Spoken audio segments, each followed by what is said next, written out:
Tuduhan demi tuduhan yang dilemparkan terhadap Islam. Sekian lama mereka memfitnah terhadap agama Islam, kononnya menyembah Shiva Lingam. Dalam Kaabah kononnya ada lingam. Hajarul Aswad adalah Yoni Lingam. Fitnah ini telah berleluasa sekian lama dan kini sudah tiba masanya untuk kita menjawab fitnah serta tuduhan mereka demi memelihara kesucian agama Islam. Jika kamu berdiam ketika agamamu dimomokkan, ganti sahaja pakaianmu dengan kain kafan.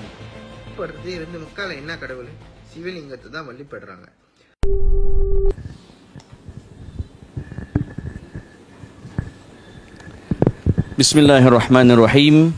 Assalamualaikum warahmatullahi wabarakatuh.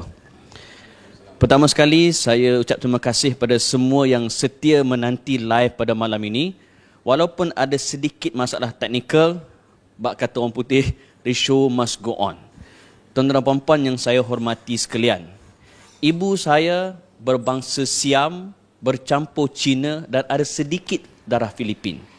Ayah saya berbangsa India, bercampur Iban, yang dulunya beragama Kristian. Dan saya ketika memeluk Islam, ketika berumur 4 tahun, nama bukannya Amin Idris. Ketika itu nama saya, ini eksklusif Brother Zamri. Oh, bagus. Jangan saya bagi pendedahan. Nama asal saya sebelum bernama Amin Idris adalah James Kelson Dambu Murti. Dambu itu nama Iban dan nama keturunan India saya adalah Murti. Itu ceritanya. Kenapa saya memulakan ini sebagai mukaddimah? Kerana saya mempunyai bapa saudara, ibu saudara, sepupu sepapat yang ramai bukan beragama Islam, yang berbangsa India, yang berbangsa Cina, berbangsa Siam, dan kita semua alhamdulillah boleh menghormati kepelbagaian agama termasuk agama Islam. Jadi isu ini kita mesti pelusuri dengan cukup adab dan sopan. Ini bukan soal kaum, ini bukan soal bangsa, ini soal 2-3 kerat individu yang mengeluarkan kenyataan-kenyataan sensitif yang mengguris perasaan agama lain yang akhirnya timbul salah faham. Jadi, saya sebagai moderator pada malam ni nak mengajak anda semua dan juga nak bertanya pada Saudara Zamri agar kita menjelaskan kesalahfahaman kita daripada mereka yang tidak beragama Islam kepada kita orang Islam. Dan juga kita juga nak memberikan penerangan, bukannya nak memberikan penyerangan. We are explaining, we are not attacking. Kita menerang bukan menyerang. Jadi tuan-tuan dan puan-puan, sebagai soalan pertama saya nak bertanya kepada Saudara Zamri. Saudara Zamri, sebagai mukaddimah dulu. Okey. Kenapa program sebegini diadakan? Adakah tidak bimbang takut berlaku rusuhan kaum, perbalahan di antara pelbagai bangsa? Saudara Zamri. Okay, Alhamdulillah. Terima kasih banyak kepada Saudara Amin dan tidak lupa juga kepada sidang penonton sekalian. InsyaAllah yang telah lama menunggu hampir sejam.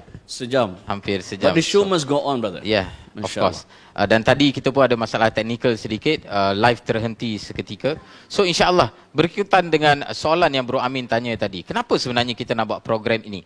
Saya nampak dan mungkin Bro Amin ada tanya tadi, tidakkah benda ini mungkin boleh menimbulkan ketegangan dan sebagainya? Sebenarnya yang menjadi kerisauan kepada saya adalah jika kita biarkan tomahan-tomahan yang berlaku terhadap Islam ini, saya khawatir lebih banyak lagi mungkin akan menyebabkan rusuhan dan sebagainya, sebab isu itu menjadi-jadi, tidak ada orang yang balas dan sebagainya, tidak ada orang yang memberi penerangan dan sebagainya. Sebab itu tujuan kita pada hari ini adalah untuk memberikan penerangan. Tomahan perlu dijawab. Kalau tak jawab, nanti orang akan kata, betul lah apa yang kita cakap. Nampak tak? Kita cakap, mereka tak pernah bagi tahu apa-apa. So maksud dia benda tu betul lah. So kita nak jawab supaya orang boleh dapat gambaran. Dan bila mereka mendapat gambaran, insya-Allah mungkin perkara itu boleh ubah sedikit persepsi mereka. Okey, saya nak bagi tahu juga apa sebab kita buat program pada hari ini. Untuk itu kita saksikan VT ini, insya-Allah.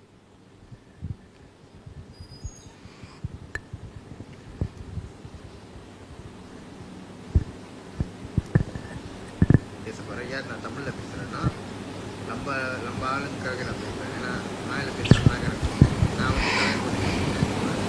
ஆனா அவங்க எல்லாம் சொன்னாங்க வந்தாச்சு. ஆனா அதை மாத்துறதுக்கு எவ்வளவு கஷ்டப்பட்டா எனக்கு தான் தெரியும். நாட் ஈஸி இல்லை. ஏன்னா இந்த நாட்டுல வந்து இஸ்லாம்காரங்க தொழுகிறதும் வந்து நம்ம சிவனை தான் வழிபடுறாங்க. Video yang baru-baru ini telah tular di media sosial. Mungkin ada yang beranggapan sebenarnya video ini ada tomahan yang dia telah pun kata kononnya orang Islam menyembah Shivalingam, dalam apa Kaabah itu ada Shivalingam dan sebagainya. Dalam waktu yang sama juga sebentar lagi kita akan tunjuk juga tentang paparan komen-komen. Sebenarnya perkara ini bukanlah benda yang baru diklaim, tetapi benda ini juga telah dibangkitkan semula pada hari ini berkaitan dengan klaim-klaim ini, padahal ada komen-komen banyak dan juga di kalangan masyarakat-masyarakat di luar sana, segelintir daripada mereka seperti mana yang Bro Amin kata tadi. So mereka komen tentang Kaabah, tentang Shivalingam, kononnya Mekah itu adalah kuil Hindu dan sebagainya. So kita akan lihat juga beberapa komen-komen daripada masyarakat di luar sana. Jadi jelas daripada saudara Zamri sebagai tulang belakang kepada One Center mengadakan program ini adalah untuk menerang, bukan untuk menyerang. Ya, betul. Dan kita akan lihat juga, sebab saya tak mau nanti bila kita cakap nanti diorang kata oh dia cakap je dan sebagainya. Kita akan tunjukkan juga di antara komen-komen yang tuan-tuan sendiri boleh lihat. Ini di antara komen-komen yang kebanyakannya ada klaim sebagai di dalam Kaabah ada apa? Ada Shivalingam, orang Islam kononnya menyembah batu lingam dan sebagainya. Ini di antara komen-komen yang telah lama ada. So ini bukan hanya isu yang lama, telah dibangkitkan kembali melalui video seorang jejaka. So itu yang berlaku. Okey. Maknanya isu ini bukan baru, isu ini dah lama dan telah pun dijawab, cuma dia bangkit semula oleh individu tersebut. Ya, betul. Dan kita hari ini nak menerangkan semula apa jawapan yang telah dijawab suatu ketika dahulu. Ya, betul. Saudara Zamri, saya nak mulakan dengan soalan pertama. Kan? Dengan melihat kepada paparan-paparan yang ada di skrin tadi. Okey. Ringkas, simple dan mudah. Benarkah umat Islam menyembah Shivalingam dan apa itu Shivalingam? Okey. It's a very good question. Benarkah sebenarnya umat Islam menyembah Shivalingam dan apa itu Shivalingam? Untuk itu kita lihat apa dia sebenarnya maksud kepada Shivalingam. Sebab bila kita nak bincang tentang isu Shivalingam ini, dia akan menjadi sukar untuk kita nak bincang jika kita tidak memahami definisi Shivalingam itu sendiri, apa itu Shivalingam. Sebab saya percaya ramai di kalangan orang Islam sendiri tidak mengetahui apa itu Shivalingam. So insya-Allah hari ini saya akan perjelaskan apa itu Shivalingam insya-Allah.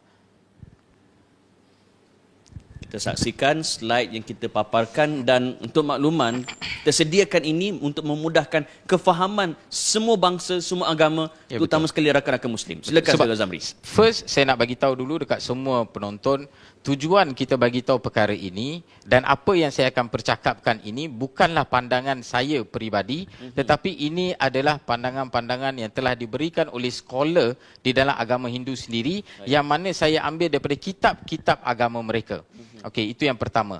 Yang kedua, penjelasan yang kita nak buat ini supaya mereka faham apa itu Shivalingam dan supaya kita juga boleh menjawab tuduhan-tuduhan yang telah dilontarkan sekian lama. So kita lihat. So basically Shivalingam dia ada kaitan dengan Shiva. Okey, Shiva ni adalah dewa pemusnah bagi orang-orang yang beragama Hindu. Dan juga dia ada isteri dia adalah Parvati kalau kita lihat dekat sana, dan mereka ada anak dia yang tengah dukung tu adalah Ganesha, dan yang tengah duduk dekat bawah tu adalah Murga. Okey. Dan ini sebenarnya rupa Shivalingam. So mereka mengatakan kononnya kita menyembah Shivalingam tersebut. Okey. Dan kalau kita lihat ini Shivalingam, dia ada dua part yang utama, satu dipanggil sebagai lingga dan satu lagi dipanggil sebagai yoni. Lingga adalah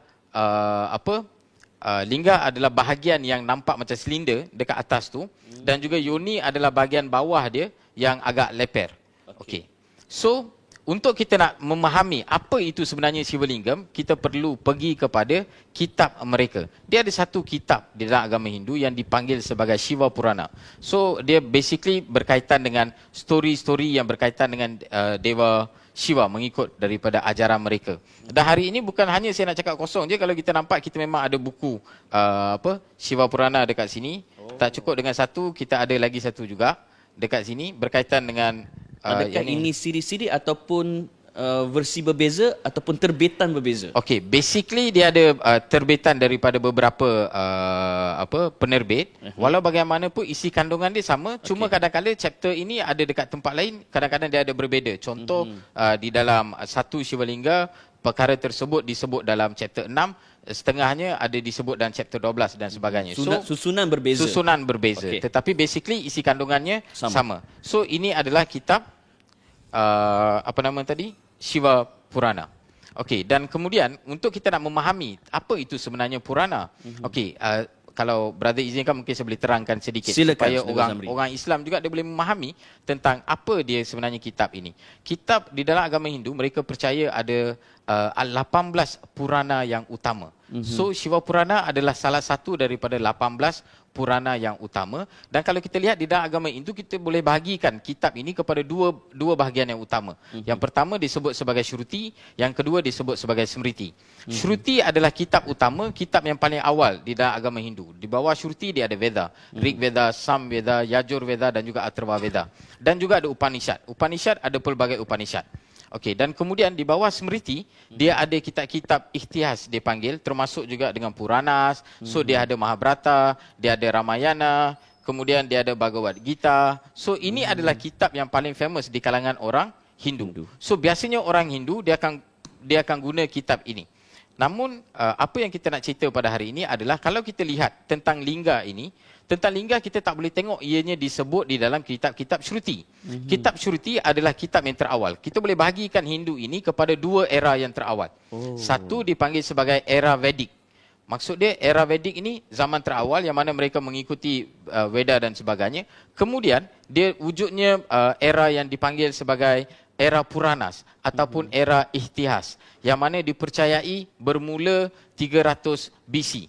300 before century 300 before century. Dan kalau kita lihat di dalam kitab-kitab Shruti dia tidak ada terkandung, dan kita boleh lihat tidak ada terkandung berkaitan dengan Shivalingga itu sendiri. So kita tak boleh jumpa di dalam kitab-kitab Shruti, hanya ada dalam kitab-kitab Smriti. Okey, kembali semula kepada topik kita pada hari ini. Kalau kita lihat sekarang ni, kalau kita nak tahu apa itu Shivalingga, kita perlu pergi balik kepada kitab mereka untuk mengetahui apakah itu Shivalingga. Dan kita akan lihat dekat sini dalam Kodi Rutra Samhita chapter nombor 4 dan daripada bab yang kita boleh cek dia ada berbeza macam saya kata tadi. Boleh baca daripada bab 1 sampai ke bab 12. Di dalam bab tersebut dia akan cerita mengenai origin of Shivalingga. So ini adalah kisah yang berkaitan dengan Shivalingga dan kita boleh baca.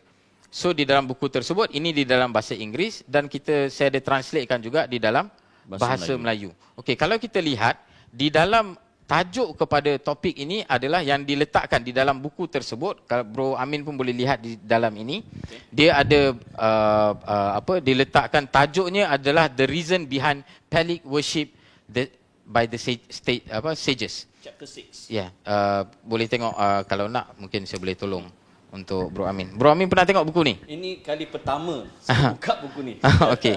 So lagi satu saya nak bagi tahu dekat semua penonton, apa yang saya nak cakap ini dan apa yang saya bawakan kepada anda, buku ni bukan saya tulis, buku ini bukan scholar Islam yang tulis, malah bukan scholar Kristian atau sesiapa yang tulis. Ini adalah buku yang ditulis oleh scholar Hindu sendiri. Yeah. Okey, kalau ikut buku ni dia ditulis lebih kurang pada tahun 1907 yang mana mereka mengambil daripada yang terawal dan sebagainya. Okey.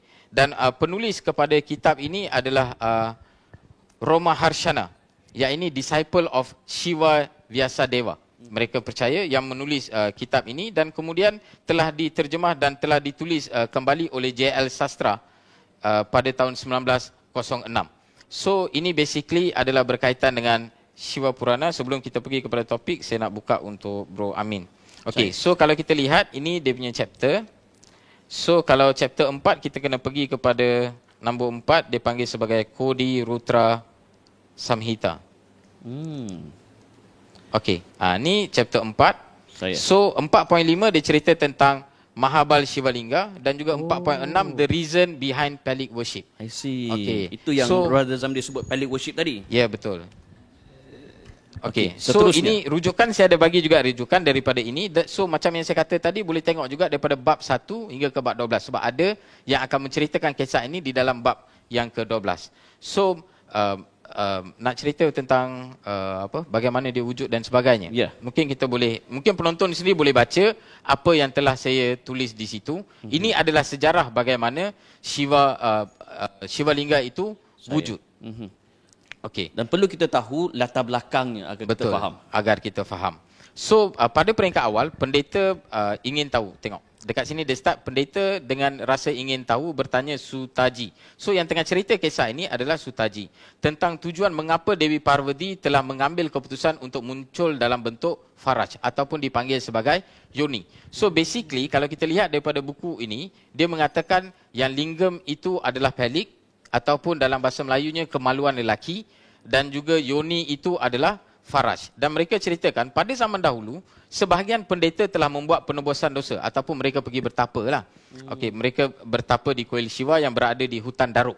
So waktu itu mereka Shiva dia pergi untuk nak menguji kesetiaan mereka, dan waktu itu dia telah pergi di hadapan mereka dalam keadaan yang naked.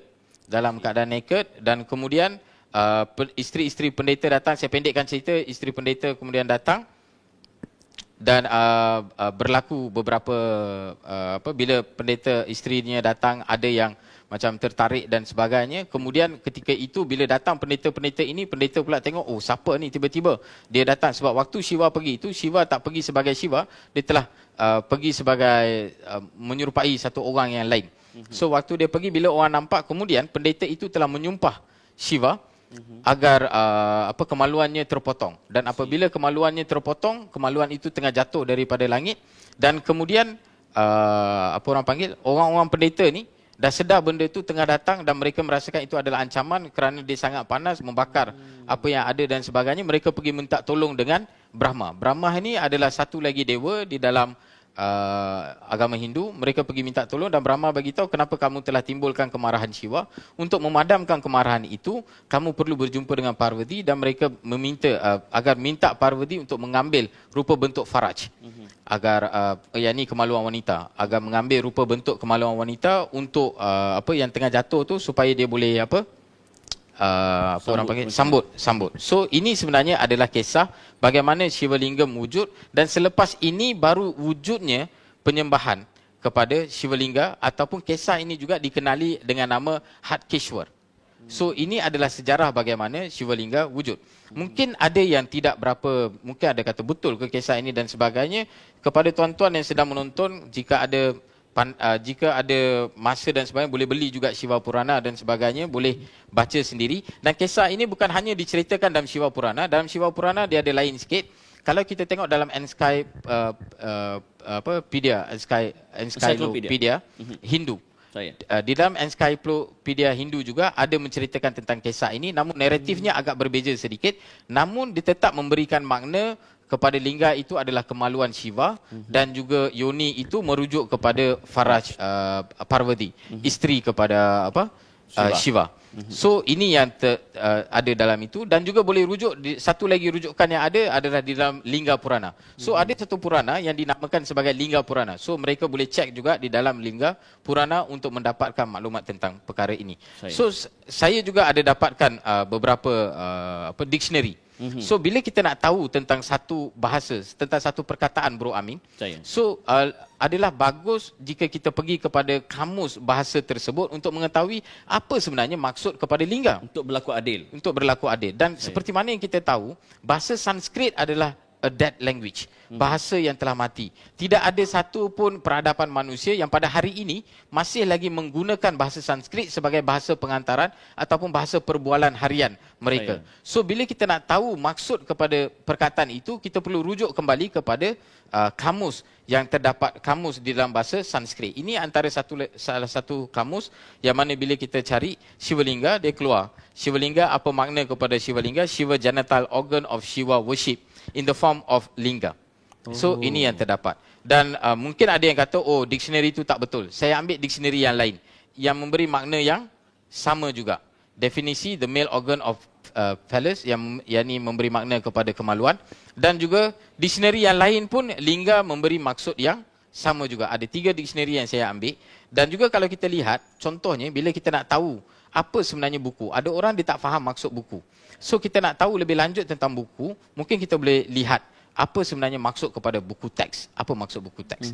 Apa maksud kepada buku tebal ataupun tak kira apa jenis buku. So bila kita cek di dalam kamus-kamus ini, semua lingga-lingga ini sebenarnya lingga dia memberi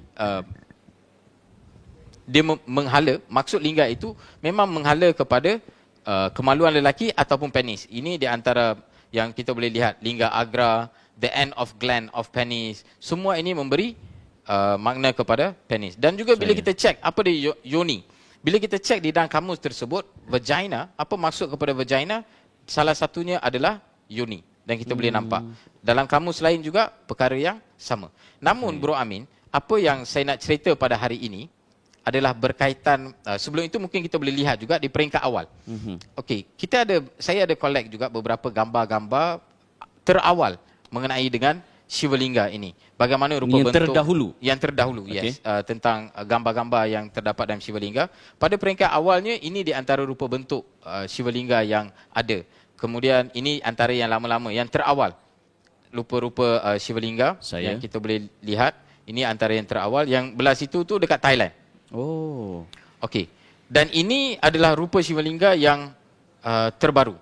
Sekarang ni mereka telah update kepada begini. Okey, point yang saya nak cerita dekat sini ni tentang Shiva Lingga ni is very simple. Kenapa saya nak cerita benda ni? Sebab kenapa saya bagi tahu tentang apa sebenarnya sejarah di sebalik Shiva Lingga? Sebab mereka claim kononnya kita menyembah Shiva Lingga.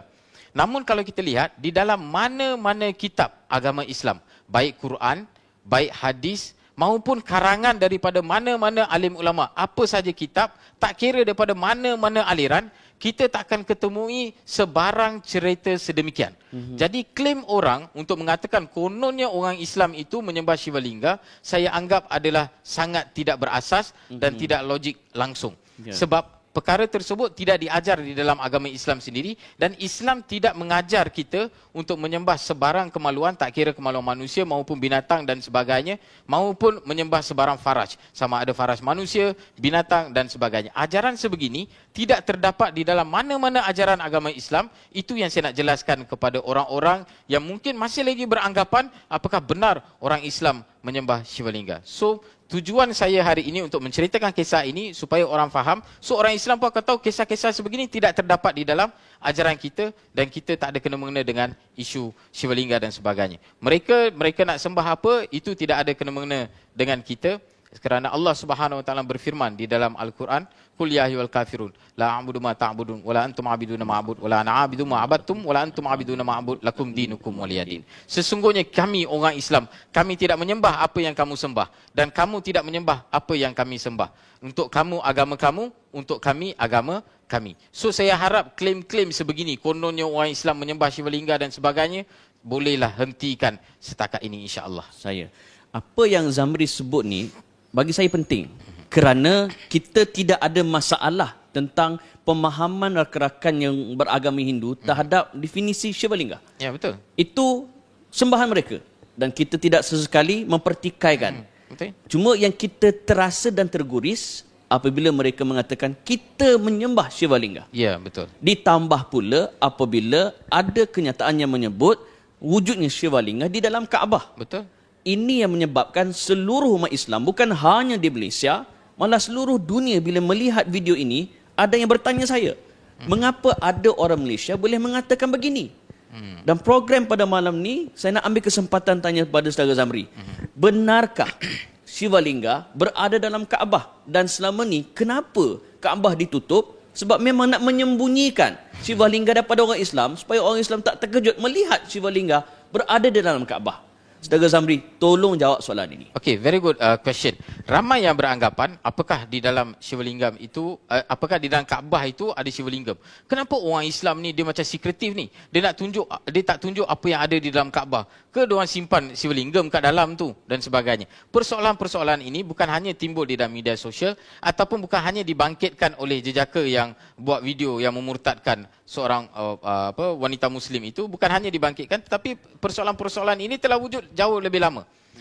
Saya daripada saya kecil lagi, sebelum saya memeluk agama Islam lagi, saya pernah dengar perkara-perkara ini dibicarakan di kalangan masyarakat Hindu. Dan dianya agak normal di kalangan masyarakat Hindu. Mereka akan mengatakan, sebenarnya dia orang pun sembah Tuhan kita, dalam Kaabah ada lingkar dan sebagainya. So oleh kerana itu saya ingin mengambil kesempatan pada hari ini insya-Allah untuk saya nak tunjukkan juga apa yang sebenarnya ada dalam Kaabah, dan kemudian saya akan menjawab persoalan tersebut. Insya-Allah kita saksikan apa yang sebenarnya ada dalam Kaabah. Okey, lingam ada dalam Kaabah. Okey, ini adalah Mekah. Yang tengah itu dipanggil sebagai Kaabah untuk masyarakat yang kalau bukan orang Muslim, mereka menonton dan sebagainya, mereka boleh tahu. Memahamkan mereka. Betul. Okey. Okey, sebelum itu saya nak ceritakan sedikit juga. Kenapa sebenarnya kita nak memahamkan mereka dan sebagainya? Kenapa salah faham selalunya timbul? Kenapa prejudis timbul di kalangan masyarakat? Tak kira agama mana dan sebagainya. Kerana kita tidak memahami. Orang Islam kadang-kadang mungkin mereka tidak memahami, menyebabkan berlakunya prejudis. Begitu juga orang bukan Islam, kadang-kadang dia tak faham agama Islam. So menyebabkan mereka adanya prejudis dan mula melontarkan pelbagai tuduhan dan sebagainya. So ini saya percaya adalah satu ruang yang sangat bagus untuk kita berikan pencerahan. Bukan hanya kepada masyarakat Islam. Fokus kita adalah untuk memberi pencerahan kepada masyarakat Islam tentang perkara-perkara ini dan sebagainya. Dan juga kepada non-Muslim, jika ada yang menonton, mereka juga boleh melihat perkara ini agar tomahan-tomahan begini dihentikan insya-Allah di masa akan datang. So kalau kita lihat, ini adalah pintu Kaabah. Pintu masuk Kaabah. Dan ini adalah ruang di dalam Kaabah. Kalau kita tengok dekat dalam, basically dalam Kaabah ruang dia begini. Okey, kita pergi lebih dekat. Kita boleh nampak. So ada orang bagi tahu, ada orang yang percaya yang kononnya dalam Kaabah tak boleh masuk. Dalam Kaabah ni bukan tak boleh masuk. Dalam Kaabah boleh masuk, no problem. Tapi bila dekat Mekah tu, bila orang pergi haji atau pergi umrah, ramai sangat orang kat situ. Beratus ribu. Kalau dia sentiasa buka, habis Kaabah tu kena serbu, semua orang masuk. Kan? Huru-hara jadinya. Disebabkan itu, biasanya ada waktu-waktu tertentu atau pembesar-pembesar bila datang dan sebagainya, ataupun ada tetamu-tetamu yang mereka ajak, mereka akan buka pintu untuk bagi orang masuk. Siapa yang ada di situ pada ketika itu, mereka pun boleh melihat apa yang ada di dalam Kaabah. So kita boleh lihat, ini ruang di dalam Kaabah. Kalau kita lihat ada satu meja dekat tengah tu, meja itu adalah untuk mereka letakkan bukhur. Dia panggil bukhur eh? Bukhur. Yang apa? Sebutan Arab saudara Zamri boleh tahan bukhur sekali. Bukhur eh? Oh, masya-Allah. Okey, so kalau kita lihat dekat tengah tu adalah tempat biasanya mereka akan letak bukhur untuk mewangikan. Bukhur ni adalah macam apa orang panggil? Mungkin Bro Amin boleh jelaskan. Dia apa orang panggil? Dia pewangi yang mana mereka akan mengharumkan tempat tersebut. Seperti mana yang kita tahu, dalam Kaabah ni dia kedap.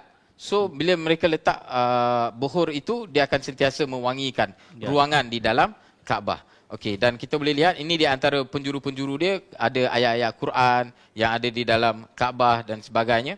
Okey, ini adalah yang tergantung, ini adalah hadiah-hadiah yang mana pada awal dahulu khalifah-khalifah Islam bila mereka datang, mereka akan bagi, so diorang gantung dekat atas tu, kebanyakannya daripada emas dan perak. Okey, ini adalah ruangan di atas Kaabah. Mungkin ada yang sangka, oh orang Islam pun dia menyembah Kaabah juga kan? Saya jawab sedikit je lah, orang Islam mungkin menyembah Kaabah dan sebagainya. Ini setiap tahun, orang Islam, dekat orang Islam, kami akan menukar kiswah. Kain hitam di Kaabah itu kita panggil sebagai kiswah. Masa mereka menukar itu, mereka akan naik di atas Kaabah dan mereka akan pijak Kaabah. Sebab apa mereka pijak Kaabah? Sebab kami tahu Kaabah itu bukannya Tuhan dan kami tidak menyembah Kaabah. Kalau Kaabah ini dalam sejarah Islam pernah dirobohkan beberapa kali. Betul. Dan dibina semula, tak ada pula bila roboh orang Islam berhenti sembahyang. Dan pernah dia hanyut banjir pun. Betul. Kan? So, kalau dengan teknologi yang ada pada hari ini, kalau tiba-tibalah ada orang, dia pergi dekat Kaabah, dia angkut Kaabah tu, dia bawa, dia pergi letak dekat KLCC, tengah-tengah KLCC. Tetap kita tak akan menghala ke Kaabah, kita tetap akan menghala ke Mekah. Kan? Sebab apa? Sebab Kaabah itu hanyalah arah untuk kita nak sembahyang. Betul juga. Bukannya, kalau kita naik kapal terbang, kita lalu atas Kaabah, kita bukannya solat meniarap. Kan? Betul tak? So, ini mungkin sebab kadang-kadang mereka salah faham tentang perkara ini dan sebagainya. Saya ada banyak lagi penjelasan tapi cukup sekadar itu berkaitan dengan Kaabah. Dan saya nak saudara Zamri, ada juga mengatakan bahawa Kaabah ini merujuk kepada Ka'balishwaran. Ya, betul. Benarkah kenyataan sebegitu? Okay, very good question. Sebelum kita pergi kepada soalan itu, Boleh. kita tengok dulu video di dalam Kaabah. Sebab mungkin nanti diorang akan kata, oh dia Betul. letak gambar je, ni mungkin dia sorokkan mana ke. Ni video dalam Kaabah yang mana video penuh. So Kita insyaAllah boleh. bercakap dengan bukti Betul. yang jelas. Kita saksikan.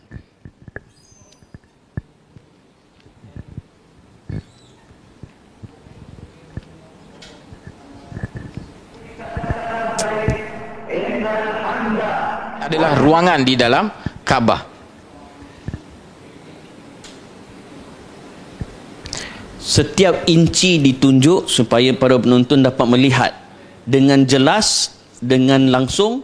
Dengan Inilah ya, dengan harapan next time jangan buat tuduhan-tuduhan palsu lagi. Kononnya dalam Islam, dalam Kaabah itu ada apa, Shivalingga dan sebagainya. So kepada rakan-rakan yang Hindu yang sedang menonton dan sebagainya, saya harap boleh juga share gambar-gambar ini kepada rakan-rakan lain. Kalau ada nampak rakan lain kononnya macam dia apa, menuduh perkara kononnya dalam Kaabah ada Shivalingga, boleh sharekan gambar-gambar ini, boleh bagi pada mereka agar tomahan-tomahan ini boleh terhenti, insya-Allah. kita nak mengelak salah faham. Betul. Sebab we must seek to understand to be understood. Betul. Kita cuba memahami agama Hindu dan kita harap mereka yang beragama Hindu memahami kita juga yang beragama Islam. Betul. Okay, it's a very good point. Bila Bro Amin tanya tentang Kabaleshwaran, ada juga orang yang mengatakan kononnya Mekah itu adalah kuil Kabaleshwaran ataupun salah satu nama kepada Shiva tadi.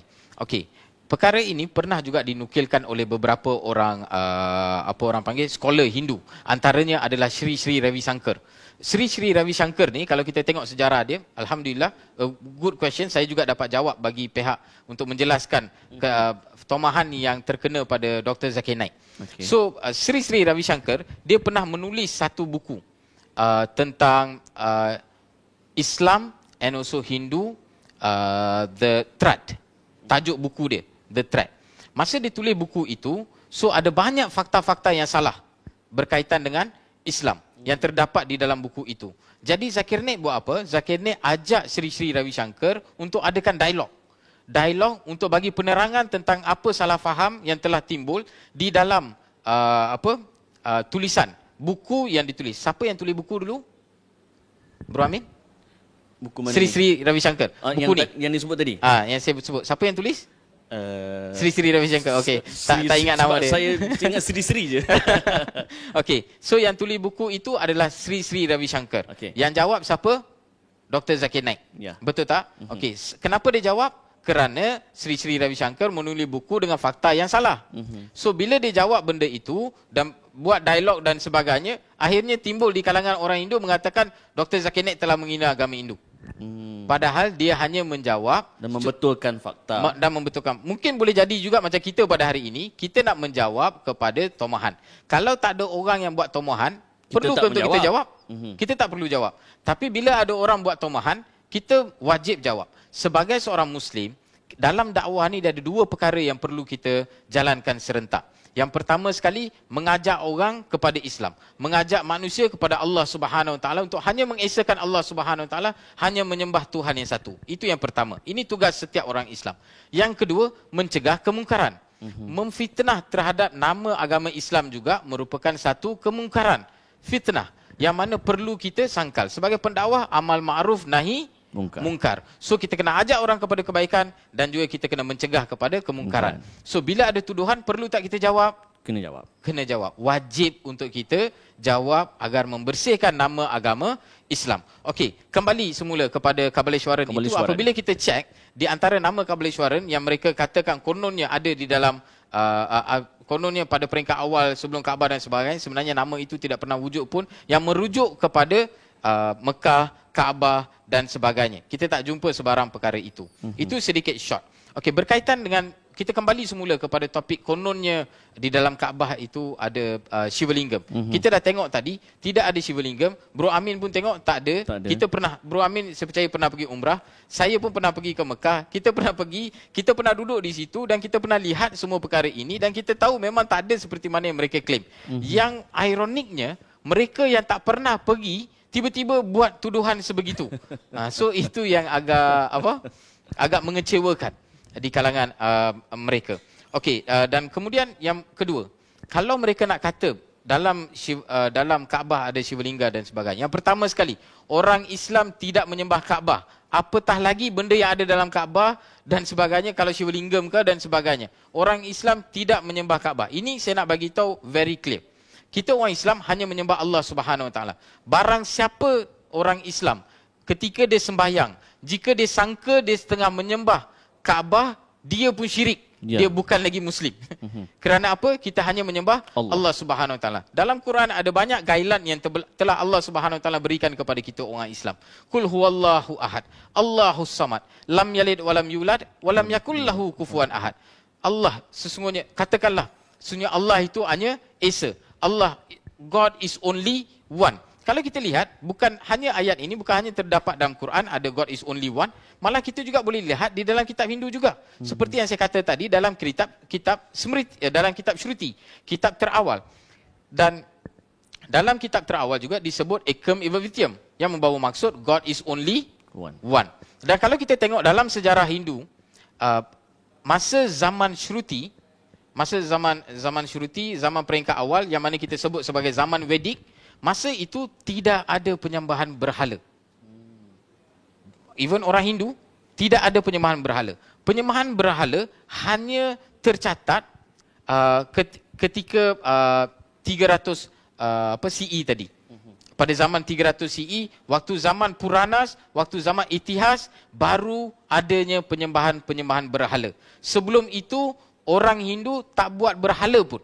Kalau kita lihat dari sudut sejarahnya. Perkara itu bukan saya yang cakap, perkara itu disebut oleh Pramod Chandra di dalam bukunya The Sculpture of India. So, kepada penonton yang mungkin nak penjelasan dan sebagainya, boleh baca buku tersebut untuk mendapatkan penjelasan yang lebih lanjut berkaitan dengan apa yang saya kata. So, macam saya kata tadi, dalam Islam, kita tidak menyembah. Kita percaya Tuhan hanya satu. Dan kita percaya juga Allah adalah Tuhan yang telah menjadikan saya, telah menjadikan Bro Amin, telah menjadikan orang Islam, telah menjadikan orang Hindu, telah menjadikan orang Kristian. Semua manusia yang ada ini, siapa yang cipta? Bagi kepercayaan kita. Bagi kepercayaan kita, yang mencipta semua manusia ini hanyalah Allah Subhanahu Wa Taala. Tuhan yang satu. Bagaimana rupa dia? Tak ada orang tahu. Kenapa kita tak tahu? Kita hamba. Kita takkan hamba, mampu betul, mengatasinya. untuk mengatasinya, dan kita tidak diberi panca indera untuk kita nak melihat Tuhan. Hatta bila kita tengok ada tembok, apa yang ada belakang tembok pun kita tak boleh nak tengok. Sebab apa? Kita punya mampu. Penglihatan limited. Itu disebabkan itu kita tidak dapat melihat Tuhan. Namun kita percaya tak kewujudan Tuhan? Kita percaya dan sebagainya. So dalam surah Al-Ikhlas menjelaskan perkara tersebut. Qul huwallahu ahad, Allahus samad. Allah adalah tempat semua manusia bergantung, dan Allah Subhanahu Wa Taala tidak bergantung kepada sesuatu apa pun. Allah Subhanahu Wa Taala perlu tidur ke? Tidak. Allah Subhanahu Wa Taala tak perlu tidur. Allah tidak seperti manusia yang ada kelemahan, yang ada macam-macam perkara yang kita perlu untuk kepada semua perkara itu. Allah perlu makan ke? Tuhan perlu makan ke? Tuhan tak perlu makan. Kalau Tuhan makan, apa akan jadi? Dia bukan Tuhan. Dia bukan Tuhan. Yang kedua, bila dia makan, dia kenyang, saat lagi dia nak pergi toilet. Bayangkan Tuhan nak pergi toilet. So kita tak percaya kepada perkara-perkara begini. So Allah Subhanahu Wa Taala suci daripada semua perkara-perkara tersebut. Allah tidak memerlukan kepada apa-apa pun makhluk yang dicipta. Kitalah yang memerlukan kepada sesuatu. Lam yalid walam yulad.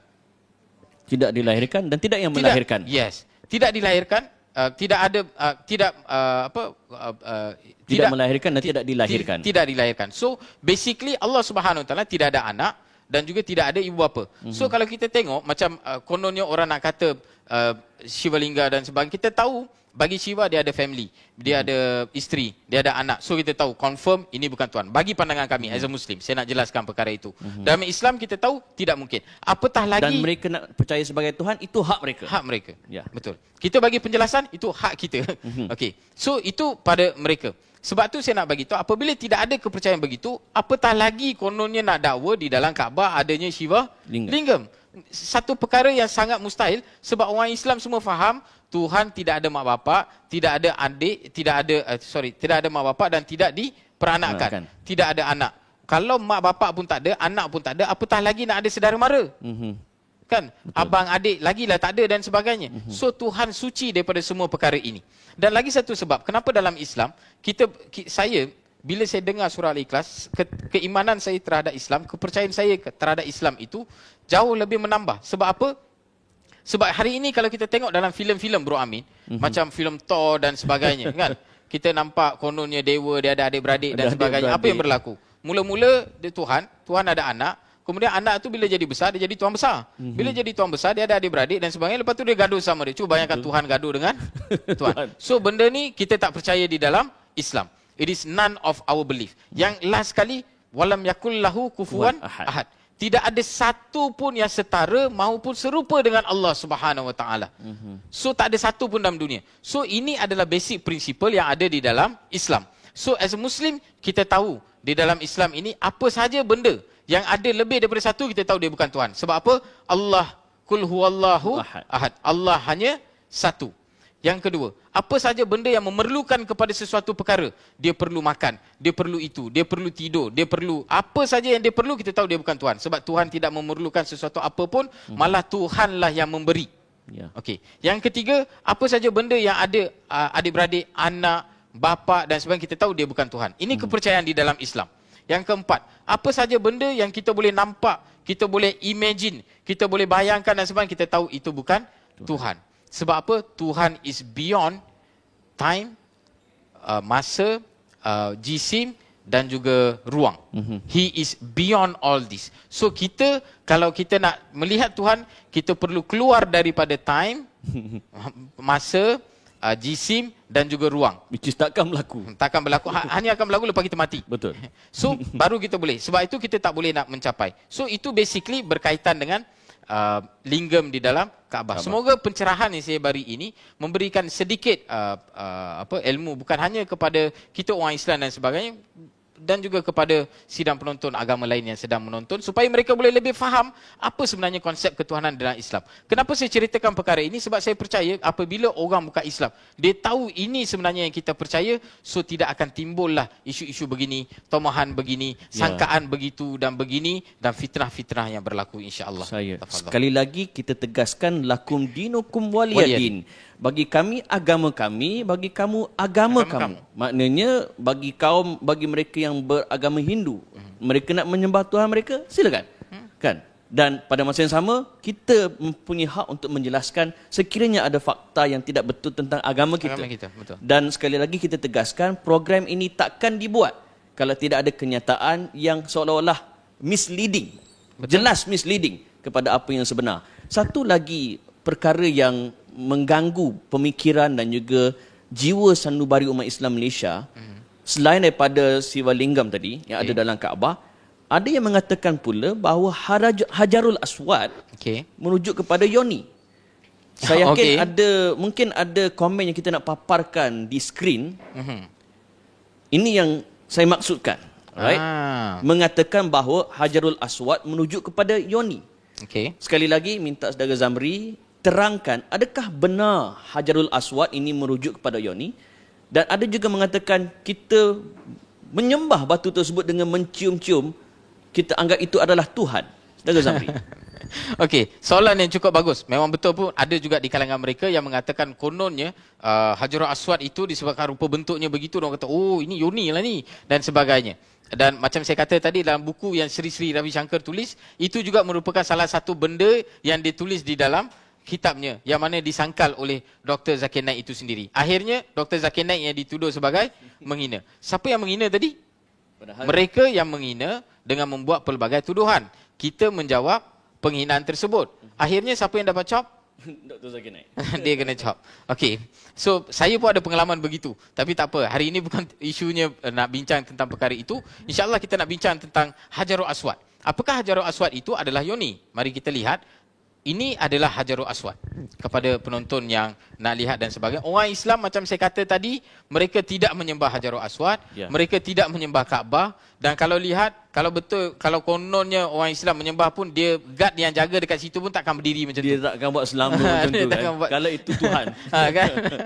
Okey. So, apakah sebenarnya Hajarul Aswad? Saya boleh simpulkan Hajarul Aswad itu sebagai satu batu yang ada sejarahnya, dan dia ada sejarah, dia dikaitkan juga dengan Nabi Ibrahim, Nabi Adam dan sebagainya. Namun itu bukan topik yang kita nak pergi. Saya akan ceritakan juga bagaimana sebenarnya sejarah Hajarul Aswad itu sendiri dan bagaimana rupa itu boleh jadi begitu. Itu yang saya akan sentuh. Okey, kalau kita lihat, ini adalah gambar Hajarul Aswad yang belah kiri, belah kanan saya. Yang berwarna. Yang tak berwarna. Yang hitam putih kan? Okey. Sebelum Hajarul Aswad dengan rupa yang ada begini, sebelum itu rupanya adalah begitu, dia bulat. Dia bukan begini pun. Okey. So kenapa sebenarnya dia dibentuk begitu, saya akan ceritakan sebentar lagi. Okey. Insya-Allah. Okey, kita tengok dulu slide ni, lepas tu saya akan bagi penjelasan. Boleh. Ini adalah gambar asal Hajarul Aswad pada peringkat awal. Kalau kita lihat dekat tepi tu, kita boleh nampak ada dua penjuru belah tepi, bukan gambar yang tengah. Ini gambar sebenar. So kalau kita tengok gambar ni, tak ada pun nampak macam uni maupun gambar yang ada sekarang dan sebagainya. Ini asalnya dan itu tepi. Pada peringkat awal masa itu, Hajarul Aswad dia terlekat bersama dengan Kaabah. So Awalnya. ini awalnya. So ini Kaabah. So dia letak dekat dalam. So ada ruang sikit, dia dekat dalam. Okey. Dan kenapa sebenarnya tiba-tiba dia boleh terkeluar dan sebagainya? Disebabkan karamitah. So kalau kita tahu sejarah Hajarul Aswad ini pernah berlaku, sebab tu saya kata bila ada orang kata kononnya kita sembah Hajarul Aswad, kita tidak menyembah Hajarul Aswad sebab selama 22 tahun Hajarul Aswad tidak berada di Mekah. So 22 tahun Hajarul Aswad telah dibawa oleh puak Karamitah ke tempat lain pada tahun 317. Bahasa mudahnya, Hajarul Aswad pernah dicuri oleh betul. puak Karamitah. Exactly. So masa mereka mencuri dan mereka bawa pergi, orang Islam tak berhenti semayang pun. Orang Islam tetap semayang macam biasa dan sebagainya. Pada tahun 317 perkara ini berlaku, hijrah. Perkara ini berlaku sampai Dan haji pun berjalan macam biasa. Betul. Ini disebabkan ada masalah dalam, macam saya kata tadi, ini adalah batu bersejarah dan sebagainya. Ada puak yang mereka nak ambil, Karamitah dia nak ambil, dan kemudian dia tak puas hati dan sebagainya, dia pecahkan batu tu, dia tak puas hati punya pasal, dia bawa pergi dekat tempat dia selama 22 tahun. Pada tahun 339 baru batu itu telah dibawa kembali. Dipulangkan balik. Itu pun bila dipulangkan, yang tinggal hanya serpihan sahaja. Kenapa saya kata serpihan? Ini gambar awal kalau kita lihat Hajarul Aswad. Dan ini selepas daripada itu. Dan ini di antaranya. Dan yang terbaru, okey, ini yang saya kata tadi. Ini serpihan yang tinggal daripada yang tadi tu. Yang besar tadi tu. Okey. Ini serpihan-serpihan yang tinggal. So kenapa Tengok diorang anak buat panah tu ya. Anak panah nampak? tu adalah serpihannya. Ini serpihan yang tinggal sahaja. Okey. So kenapa diorang buat rupa bentuk begitu? Sebab yang besar tu, yang bulat tu, itu bukan Hajarul Aswad. Mereka buat benda tu supaya dia pegang batu-batu kecil tadi. So lingkungan yang silver itu adalah bertujuan untuk memegang Hajarul Aswad tadi. Okey, so kita boleh lihat lebih dekat, nampak batu yang ada kecil-kecil tu, itulah sebenarnya Hajarul Aswad. Yang balance yang Serpihan tinggal tadi. Dan orang Islam tak pernah pun kita rasa Hajarul Aswad tinggal serpihan kecil. Tak ada. Kita tetap pergi haji macam biasa, kita tetap buat umrah macam biasa, kita tetap solat seperti biasa. Okey, dan ini yang saya katakan tadi. Ini adalah pemegangnya. Yang pegang batu yang bulat, yang mana diletakkan batu kecil-kecil tadi. So tujuan ini untuk apa? Untuk pegang batu tersebut. Supaya grab batu. Grab. So dia tak ada kena-mengena pun dengan faraj maupun yoni dan sebagainya. It is nothing to do. Dan biasanya mereka akan tukar benda ni. Bila dah lama, seketika dia akan tukar. Yang saya letakkan gambar ni adalah gambar yang telah pun mereka tukar. So kalau kita nak tahu lebih lanjut, perkara ini pernah berlaku di zaman Umar radhiyallahu anhu di dalam hadis riwayat Bukhari dan juga Muslim, di mana Umar pada suatu ketika masa dia nak buat haji, dia mengatakan, wallahi ya Hajar, inilah alam, annaka la tatur wa la tanfaq laula ra'aitu Rasulullah sallallahu alaihi wasallam yuqabbilu kama qabbaltuk. Yang mana bermaksud sesungguhnya, ini Umar sedang beritahu, sesungguhnya engkau hanyalah satu batu yang tidak memberi manfaat dan juga tidak memberi mudarat. Orang Islam tahu batu ini tidak memberi manfaat. Dia batu. Dan dia batu. Tidak memberi manfaat dan tidak memberi mudarat. Namun jika bukan kerana Rasulullah SAW, aku melihat Rasulullah SAW menciumnya, aku tidak akan mencium batu ini. Ini yang Umar radhiyallahu anhu bagi tahu. Kenapa sebenarnya kita orang Islam kita mencium batu itu? Sebab kita percaya ini adalah batu dari syurga. Ada satu hadis sahih yang mengatakan dia adalah batu daripada syurga. So kita cium batu itu sebab apa? Dengan anggapan kita nak pergi ke syurga satu hari nanti. So dia tak ada kena mengena pun dengan nak menyembah ke. Satu syiar. Dan, itu syiar dan sebagainya. So ini tentang, malah perkara ini juga kita sangat jelas di dalam Al-Quran.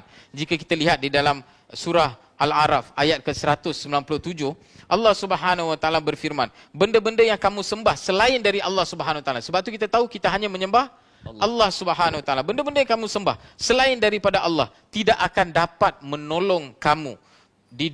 Tidak akan dapat menolong kamu, bahkan tidak akan dapat menolong dirinya sendiri. So kita tahu batu ini dia tak boleh tolong diri dia pun, bagaimana dia nak tolong kita? Ini pemahaman orang Islam. Kita tahu tentang perkara itu. Sebab tu kita tidak akan menyembah kepada Hajar Aswad, malah kita tidak menyembah Kaabah pun, kita hanya menyembah Allah Subhanahu wa taala. And we are very clear on that. Malah ada juga lagi satu ayat dalam surah Al-Ahqaf, ayat yang ke-5. Dan tidak ada yang lebih sesat. Ini Allah Subhanahu wa taala firman, tidak ada yang lebih sesat daripada orang yang menyembah sesuatu selain dari Allah Subhanahu wa taala. Selain dari Allah Subhanahu wa taala yang tidak dapat menyahut ataupun memberi atau sebarang pertolongan baik di dunia maupun di akhirat. So ini Quran jelas tentang perkara ini. Dan kita orang Islam juga kita jelas tentang perkara ini. Tak kira baik linggam ke, baik Hajar Aswad ke, baik Kaabah ke, dia tidak boleh. Bagi orang Islam, saya nak ulang balik, bagi orang Islam kita tahu dia tidak memberi sebarang manfaat, malah dia juga tidak memberi sebarang mudarat. Dia tak boleh bantu diri dia sendiri. Mana mungkin dia boleh bantu kita. Ini pemahaman orang Islam. So sebab itu bila ada orang claim kononnya kita sembah itu, kita sembah batu dan sebagainya, kita rasa macam sorry, this is not what we believe. Sebab tu macam saya katakan tadi, Hajarul Aswad ada pun orang tetap semayang, orang masih semayang di Kaabah.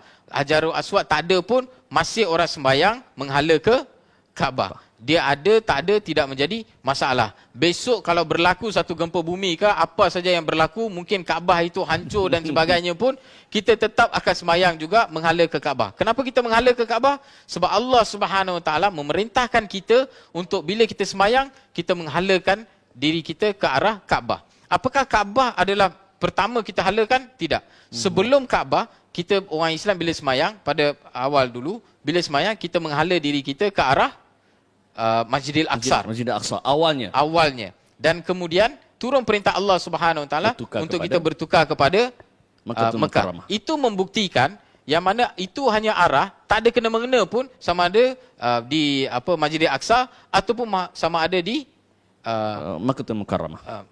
Di Mekah, di Kaabah dan sebagainya. So dia hanya menunjukkan arah itu. Sebab tu saya nak semua penonton yang sedang menonton, baik yang especially yang bukan Islam, so agar mereka boleh faham ini sebenarnya kepercayaan orang Islam. Bila mereka faham perkara ini, maka tidak akan timbul lagi tomahan-tomahan yang mereka mungkin nak tuduh kita kata begitu, kita begini dan sebagainya. Kalau kita lihat di dalam Quran, Allah telah menjelaskan perkara ini dengan sejelas-jelasnya. Dan saya ingin sarankan juga kepada penonton-penonton, especially yang bukan Islam, yang mana tidak memahami Islam. Jika kamu nak mengetahui lebih lanjut tentang Islam, bacalah Quran.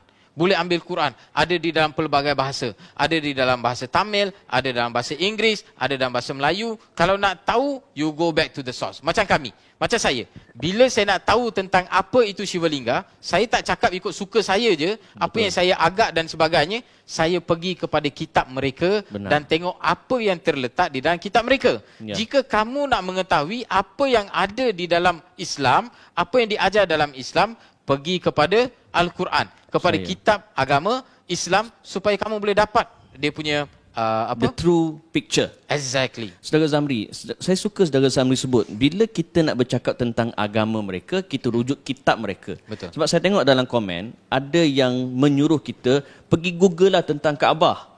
Tengok pasal Kaabah. Suka saya terangkan, sumber kita bila tentang agama bukan Google, bukan Facebook, bukan YouTube. Kalau nak tahu tentang agama kita, rujuk kitab Quran, rujuk hadis Nabi SAW.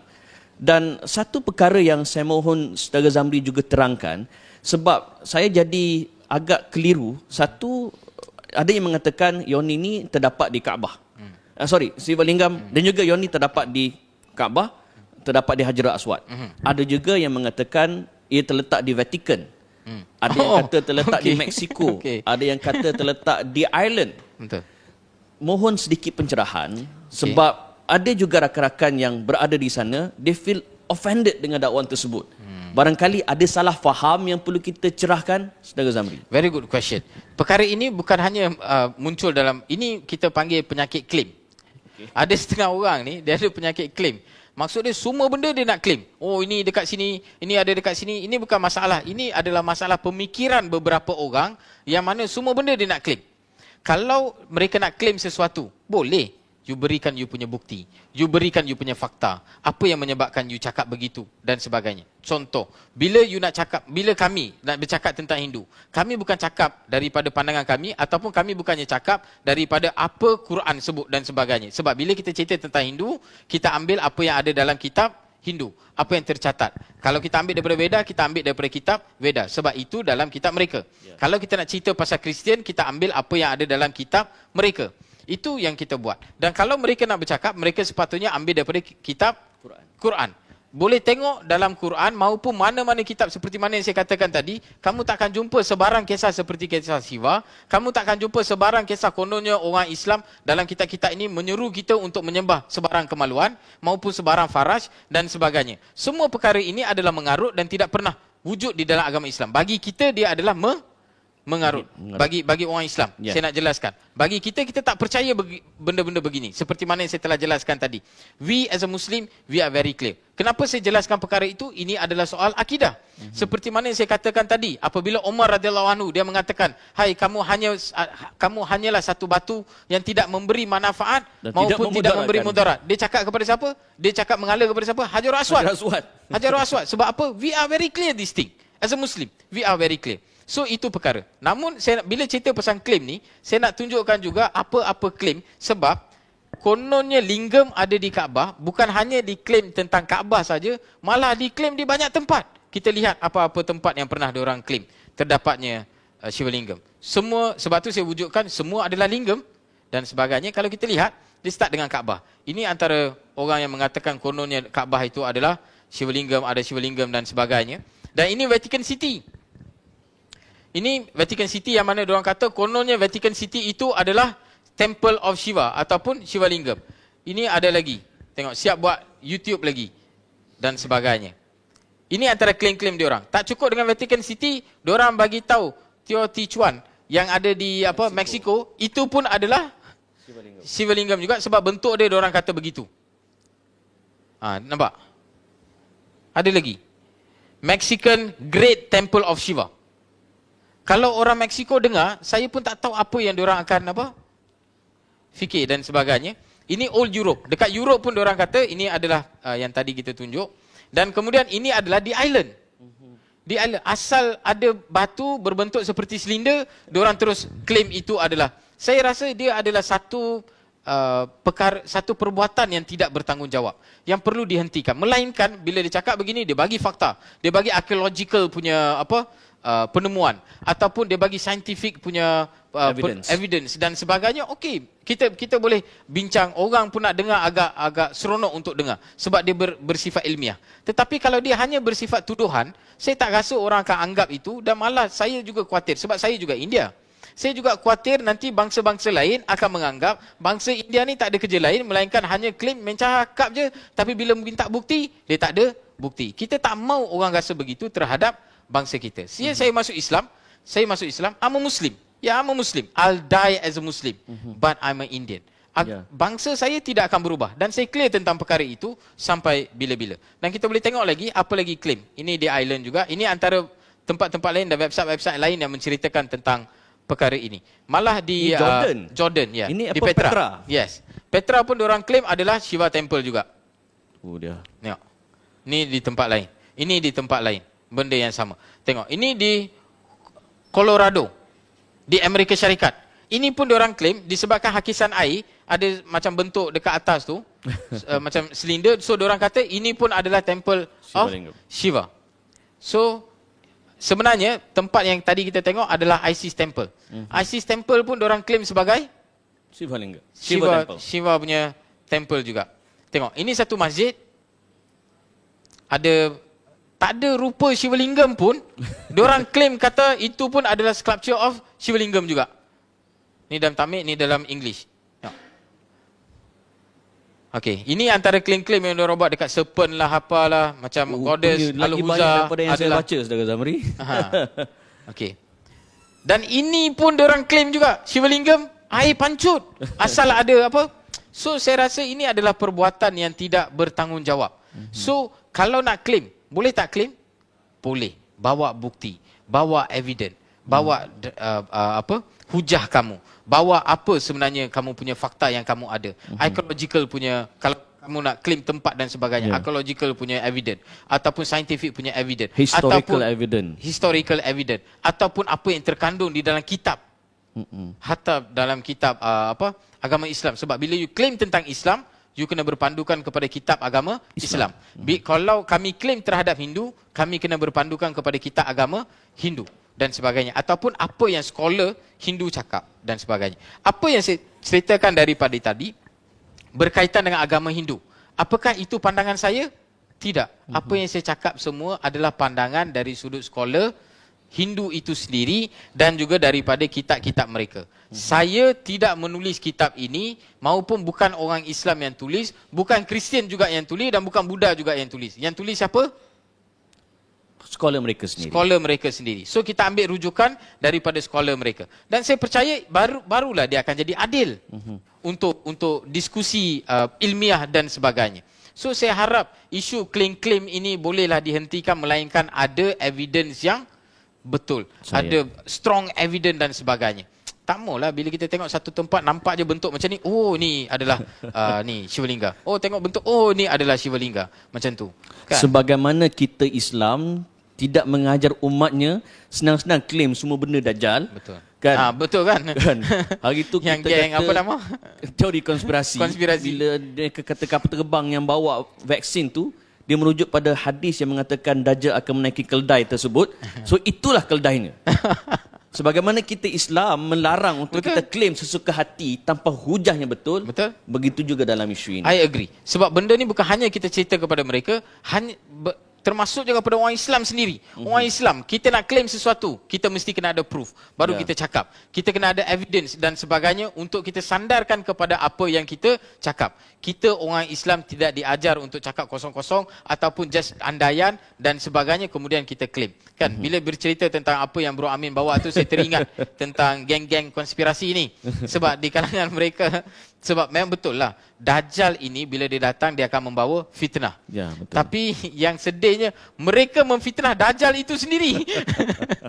Dan benda ni kan, walaupun kita bunyi kelakar, tapi satu kesedihan dalam umat Betul, Islam, I agree. seolah kita tidak berpegang kepada disiplin ilmu. Ilmu, betul. Masya Allah. So, insya-Allah itu sedikit penjelasan daripada saya. Mungkin Bro Amin ada.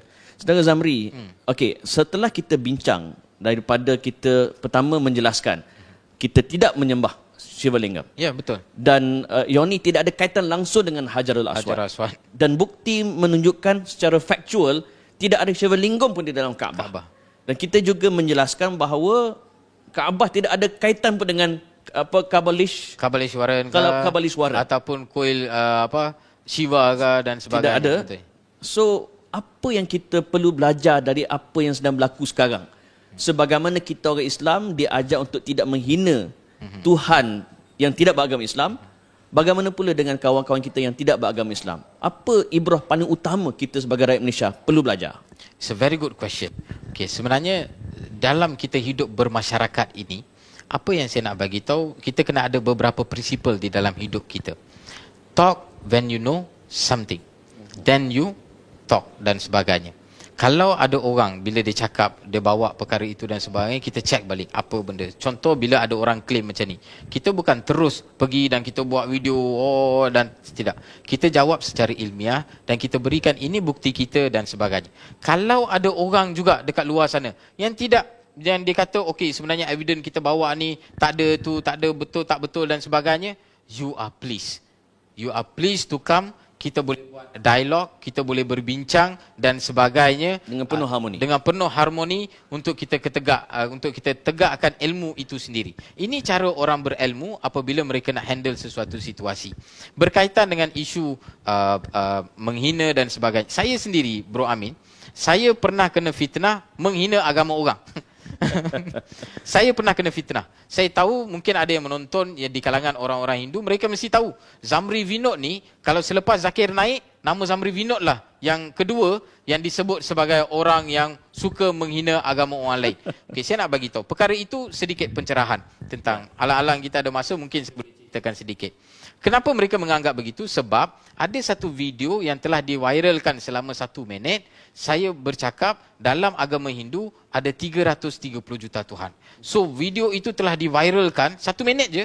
Padahal ceramah tu punya panjang hampir sejam. Dia ambil 1 minit satu saja. minit. So dia jadi out of context. Out of context. Dan ada satu orang beragama Hindu, dia telah post video ini dan telah menyebabkan havoc di kalangan masyarakat India. Yang ada juga yang tahu isu, ada yang tak tahu isu, ada yang tak pernah tengok video tu tapi dia marah juga, ada yang tak pernah tengok video penuh tapi dia marah juga. Kenapa macam bagaimana perkara itu boleh berlaku? Sejarahnya begini. Saya buat ceramah di Kelantan. Tempat orang Islam. Dekat mana? Dalam masjid.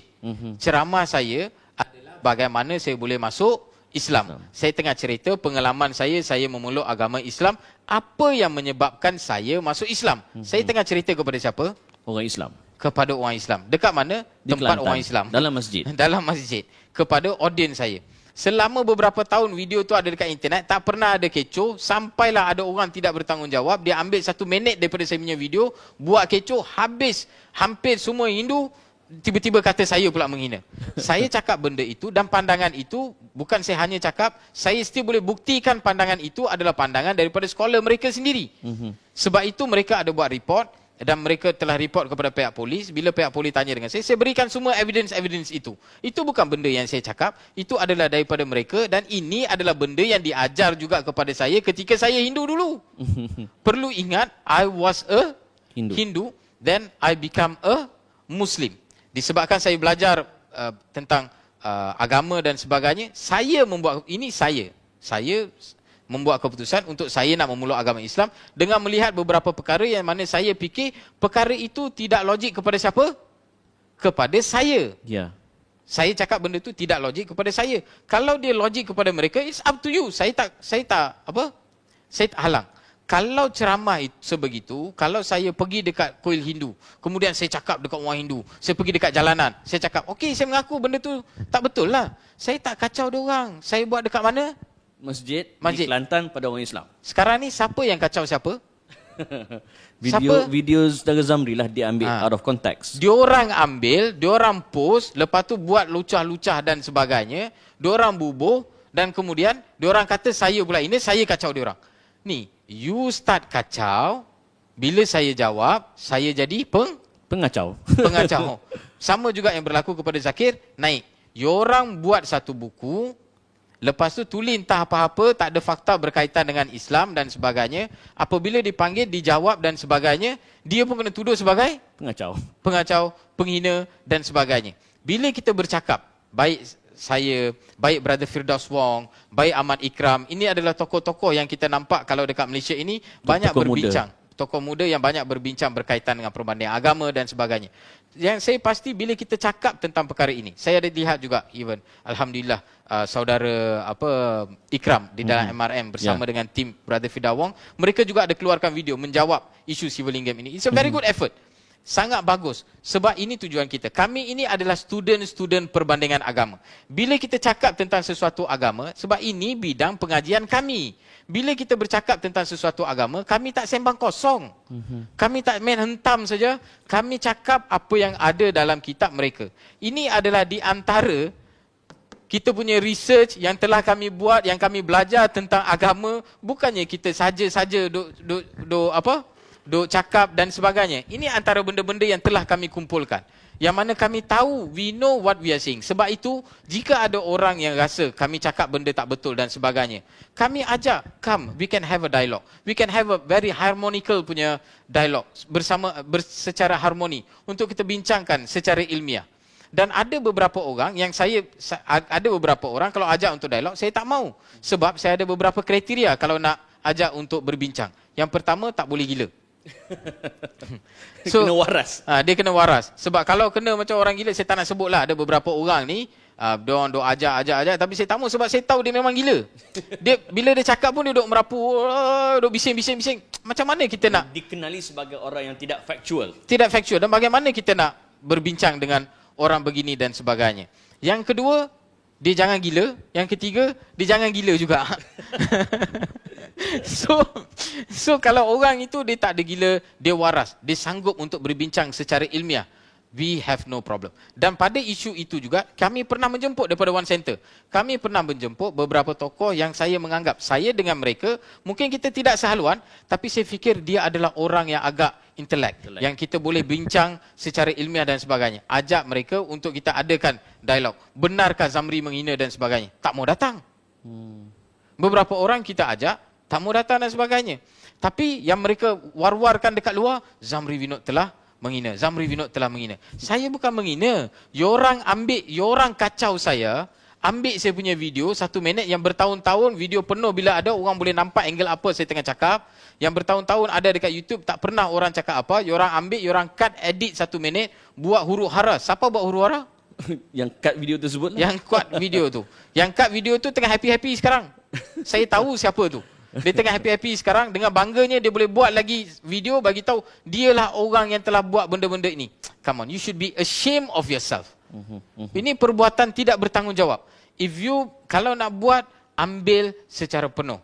Bukan ambil konteks apa konteks kita tengah bercakap. Perkara itu penting. Sama juga di dalam Islam. Contoh kan, kalau ada kita dalam Islam, kita ada syahadah. Syahadah kita Asyhadu an la ilaha illallah wa anna Muhammadar Rasulullah. Okey. Dan kita ada kalimah thayyibah. Betul tak? Betul. La ilaha illallah Muhammadar Rasulullah. Kalau ada orang ambil sekerat je, la ilaha, apa akan maksud? Tiada ada Tuhan. Aha. So dia jadi maksud tidak ada Tuhan. Kemudian dia claim, tengok, dia orang ni tak percaya Tuhan. Hello. Nak ambillah konteks yang betul. Kita kata tidak ada Tuhan melainkan Allah. Kalau kamu buang melainkan Allah, itu apa jadi? Out of context lah. Itu benda yang berlaku bukan hanya kepada saya, kepada kebanyakan daripada tokoh-tokoh perbandingan agama dan sebagainya. If you have point, come and we talk as a human dalam konteks humanity dan sebagainya.